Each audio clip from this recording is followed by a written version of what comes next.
आज आपण बघणार आहोत एक गोष्ट आणि गोष्टीचे नाव आहे बंटी आणि खट्याळ वाघ. एक होता बंटी, धाडसी पण थोडा गमतीशीर मुलगा. एक होता टिगरू वाघ, खूप मोठा पण खोड्या करणारा वाघ. बंटीचे जंगलातील मित्र माकड, ससा, हत्ती. एकदा काय होतं, बंटी जंगलात फिरायला जातो. अचानक जुरबातून गुर्रगरगर आवाज येतो. अरे, कोण गुरगुरतंय?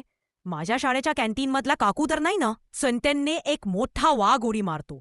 मी टिगरू वाघ, आता मी तुला पकडणार. बंटी झटकन म्हणतो, अरे थांब, आधी तुला चॉकलेट खायचंय. वाघ त्याला पकडायला धावतो.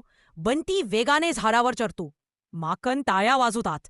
वा बंटी, जकास, हट्याळ. बंटी म्हणतो, थे अरे शाय नाही. बंटी म्हणतो, टीका तभी लाईन बंटी लढा करतेपर्यंत. मग दोघे झगडतात, पण डान्स फाईट सुरू होते. वाघ पंजाने खेका धरतो. बंटी फिरकी घेतो. हत्ती ढोल वाजवतो. शेवटी वाघ दमून बसतो. अरे बन